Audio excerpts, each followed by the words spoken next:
What is the most prized skill of the 21st century?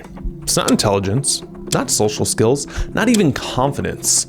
It's focus. And does that feel like it's getting easier or harder for you? You're not alone. We're in an age of distractions. In 2007, it was estimated that you saw around 4,000 to 5,000 ads a day. You know what that number is estimated today? Over 10,000. 10,000 pieces of information trying to steal your focus away from you. And now we got what? The metaverse coming, where we're all gonna be like locked in with our VR goggles, eyes literally peeled and seeing like 20,000 ads a day. What's in this video is the solution. I promise, as someone who was super distracted, couldn't focus, used all the excuses in the world, to finally having something click, being able to lock myself down, and whatever I set my mind on, it gets done. We're gonna cover what deep work is and what it's not, the 3 rules you need to know to work deeply, and the 3 best pieces of productivity advice. This video can be dense, but I promise it'll be one of the most important ones you watch all year. Full credit, this comes from Cal Newport's book, Deep Work. Although this is not a book review, I'm pulling a lot from what's in here. Deep work is your ability to focus on a demanding task without distractions. Not just any task, usually one that pushes your cognitive abilities. Now, obviously not everything is deep work, so there's also another type of important but different work called shallow work. Shallow work describes tasks that aren't cognitively demanding. Things like answering emails, attending unproductive meetings, and more of just the day-to-day things that you have to do but aren't super cognitively demanding. Let's say you're a content creator. Shallow work is answering your emails, using social media, planning, running payroll for your team, tweaking thumbnails, researching camera gear, etc. Deep work is filming and writing videos. Now you're probably asking, well, okay, what is my deep work? Deep work is usually the things we're avoiding. If you wiped away everything and it could only do 1 or 2 things that day, what would those 1 or 2 things be that actually like progressed you towards your goals? That's your deep work right there. So that's deep work, that's shallow work. There's a 3rd bucket called distractions. And these are what you want to minimize at all costs. The richest companies that ever existed are the social media companies. And they literally make these apps like slot machines, where it's random intermittent spikes, likes, notifications. So minimizing distractions is universal and we all struggle with it. The more distractions that hijack your dopamine circuits, the less motivation you have. Remember, dopamine is that neurotransmitter that's for wanting, cravings, and drives.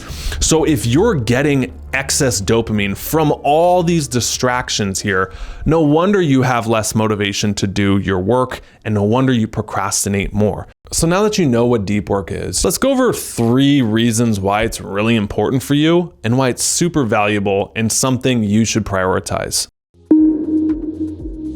Our economy has moved away from brute force labor to more analyzing and applying information. The skills that are going to succeed in this modern economy are complex problem solving, data analysis, computer programming, art, anything that requires deep work to really learn and execute. Put another way, your ability to work deeply is what is valued and will determine the future of if you're able to thrive in this economy or get wiped out with things like AI. Goldman Sachs estimates AI is going to replace 300 million jobs, and by 2030, McKinsey is estimating it is between 400 million and 800 million. There will be new ones created from that, but that is a lot of jobs. So this idea of job security, that I'm just gonna like learn a skill and it's gonna be secure, it doesn't really exist. The only thing that exists is if you know how to focus and you know how to work deeply, you're going to excel, because the cognitively demanding tasks are the things that take a lot of presence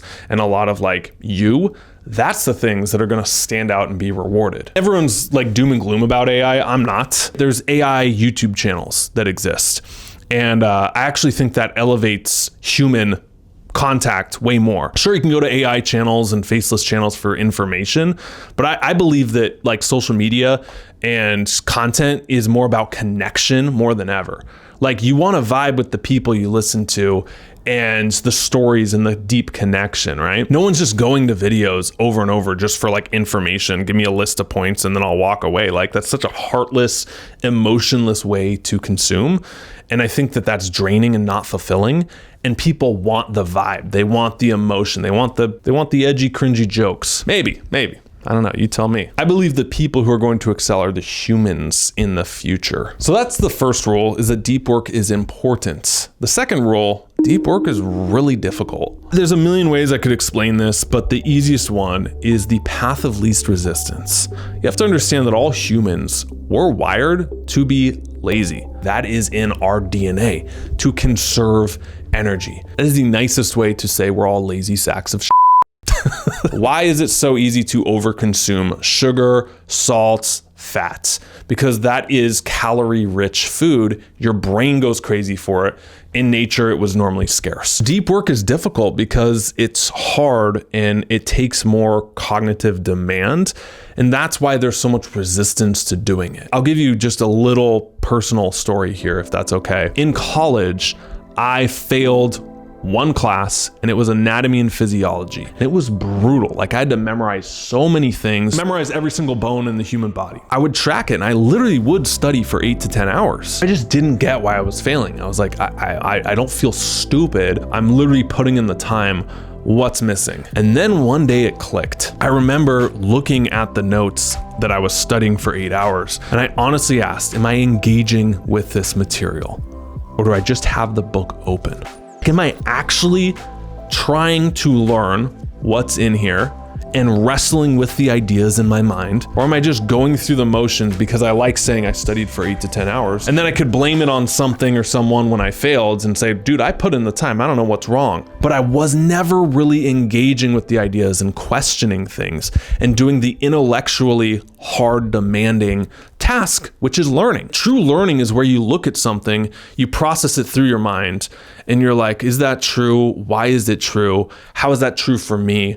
What circumstances is that wrong in? There's also a concept around deep work talking about becoming a mental athlete. Cal Newport even says, I heard him talk in an interview, most people think that focusing is like flossing, where you either do it or you don't. It's not actually true. Focusing is more like practicing an instrument, where you learn a little bit at a time and eventually you get really proficient in it. As you learn to build up your focus, you can go for longer, deeper, and better. Okay, deep work is important and difficult. Why would I even do it? Just to make more money? But the last rule here, there's a concept called flow by Mihai Csikszentmihalyi. Flow exists when you're challenged and your skill level are in this perfect Goldilocks zone. Boredom exists when you have too much skill and not enough challenge, where you can just literally mail it in. And then anxiety exists where there's too much challenge and not enough skill. You don't feel up for the task. You don't feel like you can do it. Those are terrible places to be, bored and anxious. Flow is right there in the middle, where you have enough skill and enough challenge. When you are in this state, you feel happier, you feel like you're progressing, you feel like things are clicking. And what they found is that people at the end of their life, the ones who were happiest, those are the people who spent the most time in flow states. How do you get in those flow states where time passes, you look at the clock, it's 3 hours later? Those are the times you're in deep work. If you never allow yourself to get into that deep work state, you're robbing yourself of the most precious, fulfilling times that you have as a human, which are when you're in flow. People say, do what you love and you never work a day in your life. What are they saying? They're saying when you're in flow state, it doesn't feel like work. You're so immersed in it. That's where time passes. And I think when you get in these deep work zones, you get in this flow state. Now, I have one very important point before we keep going. And I was trying to figure out how to work this in. I think it'll just have to be a good old-fashioned rant for you. How's this different than productivity advice? And I'm glad in this made-up scenario you asked that question. I'm not a fan of productivity advice. I tried it, I felt awful. I felt burnt out and tired. This is the opposite of how I'm supposed to feel, right? Productivity advice is telling you to do more. If I don't check off every box on my Notion template by the end of the day, I'm not productive. Getting yourself to do more so you can give yourself permission to feel good. That's not what life should be about, and that's not how you're gonna create your best work. Now, if it works for you, of course, great. But here's what I found. The same people obsessed over productivity advice are the same people complaining about burnout. If you have a friend who's banging his head against the wall, I don't know why I got this headache. You know, I'm just like, my head is just killing me. Dude, stop banging your head against the wall. So the people who are burnt out and consuming productivity, telling them to do more, what are you gonna tell them? Dude, stop consuming productivity advice and treating yourself like a damn robot. That's where the hustle culture comes from, where some entrepreneur on stage is telling you, if you're not working 16 hours a day, someone else is, and you're a little Those guys don't understand the concept of deep work. Most of the hustle and most of the culture around working more and being productive, that is shallow work or distractions. No one can work 16 hours a day of deep work. And if you do the 2 to 4 hours a day of really important things, what you find is the other stuff is the 80% that doesn't even matter. And so if this video does one thing, dude, like give yourself permission, take my permission to remove 90% of everything you're doing that's productive.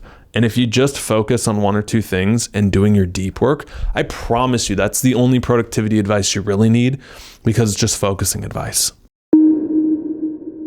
You still with me? Let's keep going, because this is the important stuff of like, well, how do I implement this, Clark? So here are the 3 most important tips for you to work deeply. Number 1 is to plan your deep work. There are multiple styles of working deeply, kind of like one of those internet surveys. Which type are you? First kind is seclusion deep work. This is where you go off the grid for a set period of time and you do nothing but work. It's like the cliche of the band who goes into the woods to finish their album. Why is it a cliche? Because it works. You lock yourself down, you go monk mode, and that's what you do. Second is periodic deep work. This is where you're doing that, but for only a couple days, maybe 1 to 3 days. So you got a big deadline, you got a big project, and you need to hunker down, get a hotel room for a day or 3 days and do nothing but that deep work. In those 3 days, you will get more done than you did in a month, 2 months plus. Those first 2 are extreme, but the third is what I do, and this is daily deep work. This is where you find a time during your day where you are distraction free,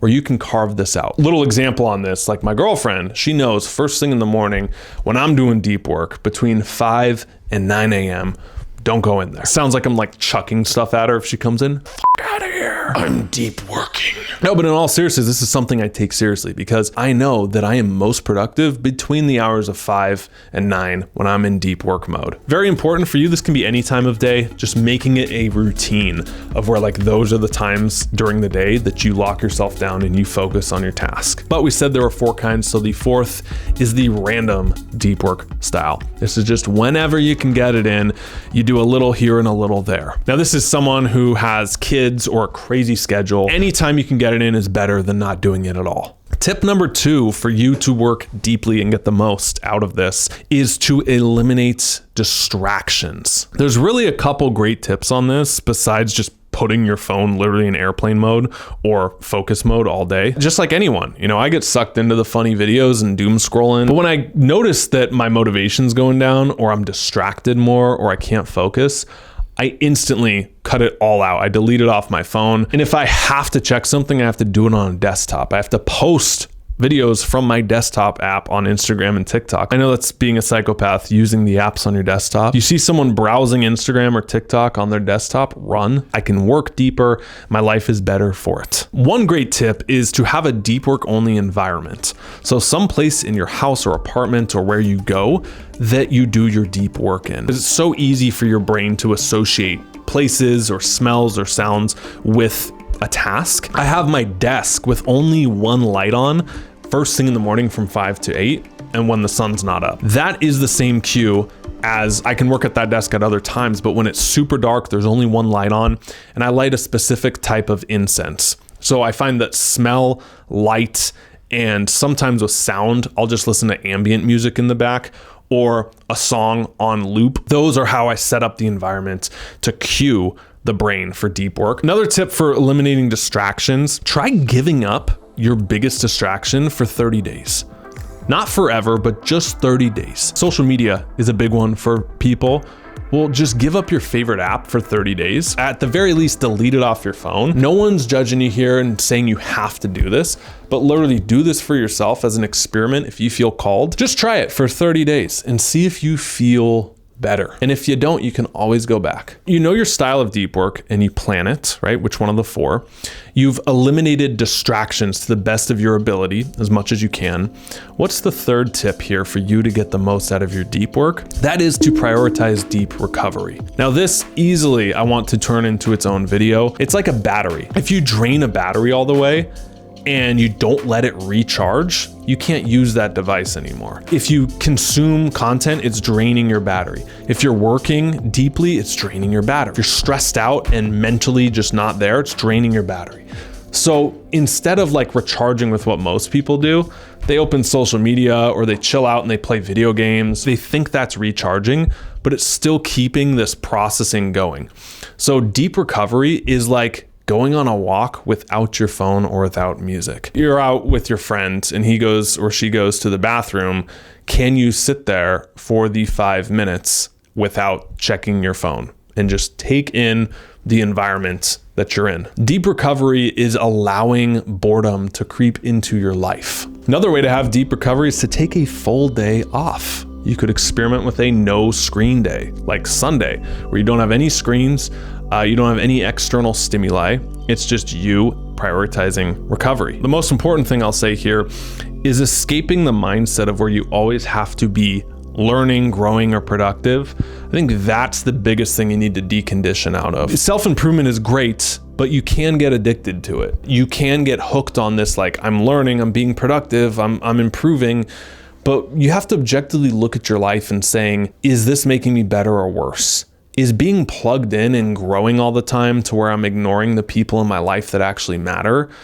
Is that making me better or worse? Is me reading about the benefits of meditation for the 10th time in a self-help book, and it takes me 2 hours to get through that section, like, is that improving my life, or would I get more benefit from actually meditating for 2 hours? At some point, the improving can turn into a distraction. And if you have a hard time resting and being off because you like feel guilty that you're not improving the whole time, then that is the real mountain for you to get over in your next level of growth right there. So that, my friends, is the concept of deep work. There's deep work, which is cognitively demanding of you, your energy, and your time. There's shallow work, which is important. You get fired if you don't do this, but it's not as important as the deep work. And the 3rd camp is distractions. There's the 3 rules of why deep work matters in your life, and you should prioritize it because it's difficult, it's important, and it puts you in that flow state where you actually feel challenged and you have the right skill level. We also went over how to get the most out of deep work, a little bit of tips and tricks. You plan it based on your type. You eliminate distractions by setting up your environment for success, and you prioritize deep recovery as well so you can hit it all harder. Thanks so much for being here. Love ya. See you in the next one. Stop settling, start living. See ya.